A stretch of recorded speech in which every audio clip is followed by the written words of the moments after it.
juga para hamba Tuhan yang sedang mempersiapkan diri untuk menabur firman Tuhan untuk hari Minggu tanggal 25 September tahun 2022 yang menurut kalender gereja GBKP merupakan minggu menghargai hak asasi manusia. Namun sebelum kita membaca firman Tuhan dan merenungkan isinya, mari kita siapkan hati kita bersatu di dalam doa. Ya Allah Bapa kami yang berkuasa dalam kehidupan kami, berkat-Mu melimpah atas kami Tuhan, yang memberikan kami kesempatan baru untuk kembali merenungkan firman-Mu. Kiranya Tuhan, Roh Kudus-Mu memimpin kami untuk bisa mengerti akan tujuan dari firman-Mu hari ini, sehingga kami semakin mampu hidup sesuai dengan kehendak Tuhan. Berkati hamba-Mu yang akan menabur firman-Mu Tuhan, sehingga Roh Kudus-Mu menguasai dia, dan dia mampu berkata-kata sesuai dengan kehendak Tuhan. Ke dalam tangan-Mu kami berserah, dalam nama Yesus kami berdoa. Amin. Saudara yang dikasih Tuhan, kita akan membaca kitab Keluaran pasal 22 ayat 21 sampai ayat yang ke-24. Kita akan membaca firman Tuhan dari kitab Keluaran pasal 22 ayat 21 sampai ayat yang ke-24. Demikian isinya. Peraturan tentang orang-orang yang tidak mampu. Janganlah kau tindas atau kau tekan seorang orang asing, sebab kamu pun dahulu adalah orang asing di tanah Mesir. Seseorang janda atau anak yatim, janganlah kamu tindas.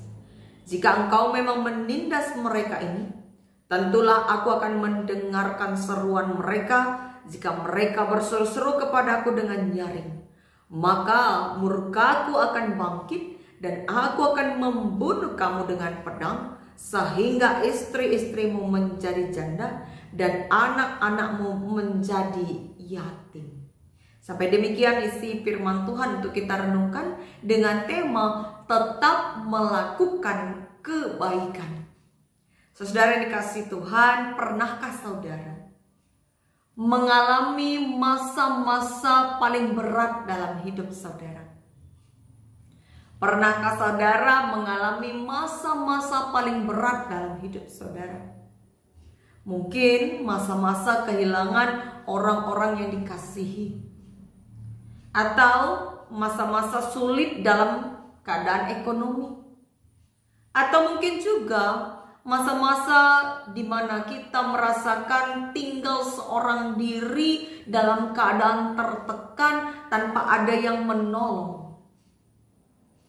Ada seorang ibu yang sangat suka menolong anak-anak yang sakit di rumah sakit. Dia suka membawakan buah, dia suka memberi perhatian, dia juga mau mendengar keluh kesah anak-anak dan orang tuanya. Bahkan ikut membantu apabila ada yang kekurangan biaya untuk berobat. Banyak orang yang heran kenapa ia melakukan hal itu, padahal hidupnya pas-pasan, tidak kaya sama sekali. Ia hanya karyawan biasa di perusahaan asuransi. Hidupnya sangat sederhana.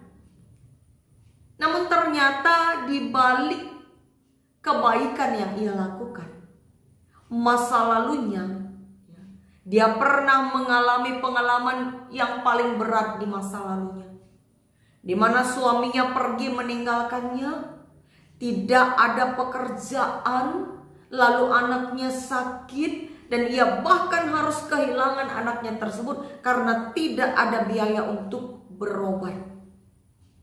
Masa-masa yang berat itu ia lalui seorang diri dalam kesedihan yang sangat mendalam. Ia juga terpaksa tinggal di bawah kolong jembatan karena tidak sanggup membayar uang kontrak rumahnya. Ia hidup hanya sebatang kara. Dia terkenang anaknya yang telah meninggal dunia dan sering sekali menangis. Sampai akhirnya suatu saat ia melihat ada seorang ibu bersama anaknya yang sedang sakit duduk termenung di bawah kolong jembatan yang sama. Ia merasa iba, lalu ia memberikan roti yang sebenarnya tinggal satu-satunya yang ia miliki. kepada ibu tersebut supaya bisa diberikan kepada anaknya yang sedang sakit. Ia ingin sekali membantu, tetapi ia sendiri tidak punya pekerjaan. Dia tidak punya apa-apa. Maka sejak saat itu ia mempunyai tekad untuk bekerja dan menolong orang-orang yang kesusahan agar tidak mengalami pengalaman pahit seperti yang pernah ia rasakan. Saudara yang dikasihi Tuhan, berbuat baik kepada orang lain yang pernah berbuat baik kepada kita, yang pernah menolong kita, mungkin bukanlah hal yang sulit bagi kita. Namun berbuat baik, menolong orang yang tidak kita kenal karena tidak mau orang lain mengalami hal yang serupa dengan pengalaman pahit yang pernah kita alami, tentu hanya orang-orang tertentu yang sanggup melakukannya. Lalu bagaimana agar kita sanggup hidup menjadi berkat, melakukan kebaikan bagi semua orang di sekitar kita? Mari kita mendalami apa perintah Tuhan sehingga kita sanggup berbuat baik dan menolong orang lain. Saudara yang dikasihi Tuhan, dalam nats ini yang telah kita baca dari kitab Keluaran ini, tertulis perintah-perintah yang asalnya dari Tuhan kepada bangsa Israel. Ketika itu konteksnya bangsa Israel yang dulunya adalah budak di Mesir, dibawa Tuhan keluar dari Mesir menuju tanah perjanjian, yaitu tanah Kanaan. Dan di situ, di dalam masa perjalanan, mereka mendapat perintah dari Allah melalui Musa. Melalui Musa Allah berfirman, dan segala firman itu disampaikan Musa kepada bangsa Israel. Dan pada waktu itulah Allah memberikan 10 perintah yang kita kenal dengan dasatitah, ya. 10 perintah Allah. Jangan ada padamu Allah lain, jangan membuat bagimu patung yang menyerupai apapun, jangan sujud menyembah kepadanya, jangan menyebut nama Tuhan Allahmu sembarangan, ingat dan kuduskanlah hari Sabat, dan seterusnya. Itu tentu sudah kita pahami, ya, di luar kepala bahkan, ya, 10 perintah Allah. Perintah tersebut disertai juga dengan berbagai aturan lainnya yang berkaitan dengan kehidupan bangsa Israel sehari-hari. Peraturan tentang bagaimana hak seorang budak, peraturan tentang hukuman bagi yang memukul, menculik, yang mengutuki ayah ibunya pun ada dalam perintah Allah bagi bangsa Israel. Serta ada juga aturan tentang nyawa ganti nyawa, mata ganti mata, gigi ganti gigi. Itu tertulis dari pasal 21, dari ayat yang pertama sampai ayat yang ke-24. Sampai perintah tentang jaminan harta pun ada. Apabila ada orang yang mencuri lembu atau domba, ya, maka ada aturan bagaimana orang yang mencuri tersebut harus membayar gantinya. Itu di pasal 22 ayat yang pertama. Lalu kemudian perintah Allah itu juga mencakup tentang orang-orang yang tidak mampu. Dalam perintah tersebut tercakup prinsip-prinsip hidup yang harus, ya, harus berarti wajib dilakukan oleh bangsa Israel, yaitu jangan menindas orang asing. Jangan engkau tindas atau kau tekan seorang orang asing. Mengapa? Sebab dahulu pun mereka adalah orang asing di tanah Mesir. Ayat 21. Sebagai bangsa yang pernah mengalami hidup sebagai bangsa asing diperbudak di negeri orang, tentu bangsa tersebut sudah tahu bagaimana tidak nyamannya, tidak enaknya menjadi orang asing di sebuah negeri. Dan setelah mereka dimerdekakan oleh Allah, Tuhan Allah tidak menginginkan bangsa tersebut menjadi penindas. Tuhan Allah tidak menginginkan bangsa Israel untuk membalas apa yang telah mereka terima, mereka balaskan kepada orang-orang asing. Tidak. Pengalaman hidup sebagai orang asing yang merupakan situasi yang tidak baik, situasi yang tidak beruntung, Tuhan ingin supaya mereka menjadikan itu pengalaman yang berharga sehingga mereka tidak mengulangi itu kepada bangsa lain. Perintah berikutnya adalah jangan menindas janda dan anak yatim. Kenapa? Karena penindasan tersebut bisa mendatangkan murka dari Tuhan Allah. Murka Tuhan Allah itu mendatangkan hukuman, di mana dikatakan bahwa Tuhan akan membuat mereka menyesal. Karena anak-anak dan istri mereka juga akan mengalami hal yang sama. Mereka akan mati di medan perang sehingga istrinya menjadi janda, anaknya menjadi anak yatim. Ini menunjukkan bahwa Tuhan tidak main-main dengan perintahnya. Ia akan menjadi pembela bagi anak yatim dan juga janda yang tertindas. Lalu apakah pesan firman Tuhan bagi kita hari ini? Saudara yang dikasihi Tuhan, pemahaman yang berkembang di tengah-tengah bangsa Israel ketika itu, mereka menganggap bahwa ketika ada orang miskin, ketika ada orang yang susah, itu tanda bahwa Tuhan sedang menghukum mereka. Itu tanda bahwa mereka telah melakukan dosa. Dan itu tampaknya mempengaruhi cara mereka memperlakukan setiap orang.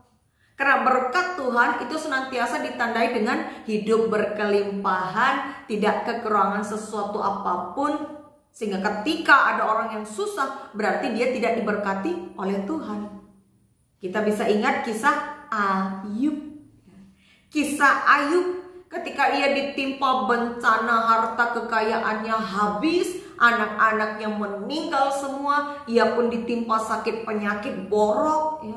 Teman-temannya berkata apa? Teman-temannya justru menyuruh dia untuk mengaku dosa kepada Tuhan. Karena mereka beranggap bahwa Ayub pasti punya dosa, sehingga Tuhan membiarkannya mengalami kesusahan yang sedemikian luar biasa. Pemahaman yang demikian ini tampaknya sedang dibaharui oleh Tuhan, sehingga ia memberikan perintah untuk tidak menindas orang yang kurang beruntung, yaitu orang asing, janda dan anak yatim. Itu semua menunjukkan bahwa Tuhan Allah adalah Allah yang peduli kepada orang-orang yang tidak mampu, orang asing, janda, dan anak yatim yang tertindas. Maka Tuhan menginginkan bangsa Israel untuk berbuat baik, bukan menjadi penindas. Tema kita untuk kita renungkan hari ini adalah tetaplah melakukan kebaikan. Ini mengingatkan kita bahwa hidup kita ini bak roda yang berputar, kadang di atas, kadang di bawah. Tidak ada yang tahu apa yang terjadi di hari esok. Bahkan 5 menit kemudian pun nanti kita tidak ada yang bisa menebak apa yang terjadi. Maka ketika hidup kita sedang di atas, sedang baik-baik saja, cukup segala sesuatunya, janganlah kiranya kita menindas orang yang hidupnya sedang tidak baik. Sebab bisa jadi besok kita yang di bawah, mereka yang di atas. Waktu terus berjalan dan hari-hari terus berlalu. Semua kita bisa merasakan setiap waktu yang berjalan. Semua kita bisa merasakan matahari yang sama. Baik kita orang yang tua, baik kita orang yang muda, kaya maupun miskin, sehat atau sakit, kita semua sama-sama merasakan waktu yang berjalan dan matahari yang sama. Maka demikian pula lah Tuhan Allah menjadikan kita semua sama-sama berharga. Karena kita adalah ciptaan Tuhan, segambar dengan Tuhan Allah. Tuhan tidak membedakan mana yang tua, mana yang muda, yang sehat maupun yang sakit dan seterusnya. Ia tidak menghendaki adanya penindasan. Ya. Bukan waktu yang berjalan yang menentukan seberapa berkualitasnya hidup kita yang telah kita jalani. Melainkan bagaimana kita bisa mengisi hidup kita dengan berbuat kebaikan. Maka mari berbuat baik. Sesusah apapun berbuat baik itu, ya, sesulit apapun berbuat baik itu, janganlah tunggu hari esok. Ingat bahwa semua manusia berharga di mata Tuhan, baik kaya maupun miskin, bahkan laki-laki maupun perempuan, ya. 1 Korintus 11 ayat 11 sampai 12. Tuhan tidak membedakan laki-laki dan perempuan. Artinya Tuhan menghargai, memperdulikan setiap manusia. Maka tidak ada hak kita untuk menindas atau memilih mana yang harus kita kasih, mana yang harus kita musuhi. Karena semua manusia berharga di mata Allah. Minggu ini dinamakan Minggu Menghargai Hak Asasi Manusia. Di minggu ini kita kembali diingatkan untuk bertanggung jawab menjaga kemuliaan Allah yang ada pada setiap diri kita manusia. Ya. Kembali kami ingatkan bahwa kita adalah ciptaan Tuhan yang diciptakan segambar dengan rupa Allah. Allah yang mengasihi manusia juga menginginkan kita sebagai umat ciptaannya untuk mengasihi semua orang, mengasihi sesama kita manusia.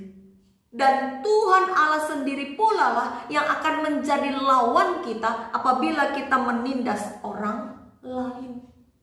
Maka marilah sebagai orang yang telah hidup dalam iman kepada Tuhan, yang telah lahir baru, kita harus terus diperbarui seperti yang dinasihatkan Rasul Paulus dalam Kolose 3 ayat 8 sampai 17. Apapun yang kita katakan, yang kita kerjakan, lakukanlah itu semua dalam nama Tuhan Yesus, demi kemuliaan nama Tuhan, dan sambil mengucap syukur tanpa melihat suku, golongan, ya, dan apapun latar belakang setiap orang. Mari terus berbuat kebaikan. Memang bukan hal yang mudah untuk dilakukan, namun inilah panggilan hidup kita sebagai pengikut Kristus. Kita harus terus berlatih untuk mengasihi semua orang, berbuat kebaikan. Kenapa? Karena setiap orang berhak menerima perbuatan baik kita. Semua orang berhak untuk kita kasihi. Semua orang berhak untuk kita perlakukan secara adil. Ketika kita sudah melakukan hal demikian, orang pun akan meneladani apa yang kita kerjakan. Hak untuk dikasihi, hak untuk dihargai, dan hak untuk diperlakukan secara adil itu bukanlah pemberian manusia maupun pemberian negara, bukan. Itu adalah pemberian Tuhan Allah yang melekat dalam diri kita. Setiap manusia terlahir ke dunia, dia sudah punya hak yang sama. Hak asasi namanya. Dia pantas untuk dikasih, dihargai, dan diperlakukan seperti seharusnya manusia diperlakukan. Maka mari kita juga sebagai umat percaya, kita menghargai hak itu, hak yang ada pada diri kita dan hak yang ada pada orang lain. Sehingga hidup kita terus bisa memanusiakan manusia, berbuat baik, mengasihi, dan memperlakukan orang secara adil. Bagaimana caranya? Bagaimana cara untuk kita bisa melakukan kebaikan dengan menghargai setiap hak orang lain? Saudara yang dikasihi Tuhan, kita sudah terlebih dahulu merasakan kasih dari Allah. Maka hendaknya kasih dari Allah yang sudah kita terima dan keluarga kita terima, jangan berhenti pada kita, tapi bisa kita bagi, kita share kepada orang lain, sehingga orang bisa mengenal siapa Tuhan Allah yang kita sembah. Melakukan kebaikan, tidak menunggu kita menjadi kaya raya dulu, atau menjadi orang yang hebat dulu, menjadi orang yang berpangkat dulu, tidak.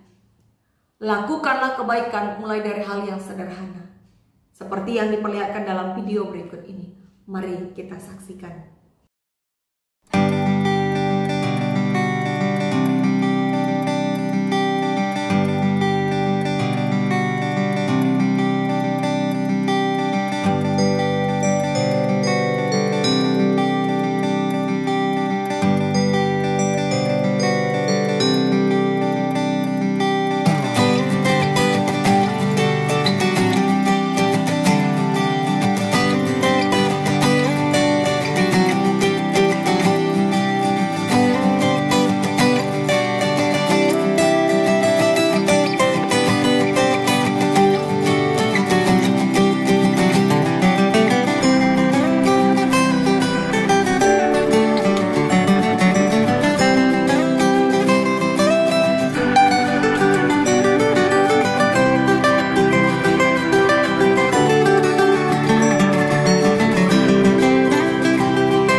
Saudara yang dikasihi Tuhan, kita sudah melihat berbagai contoh melakukan kebaikan dari video yang telah kita saksikan.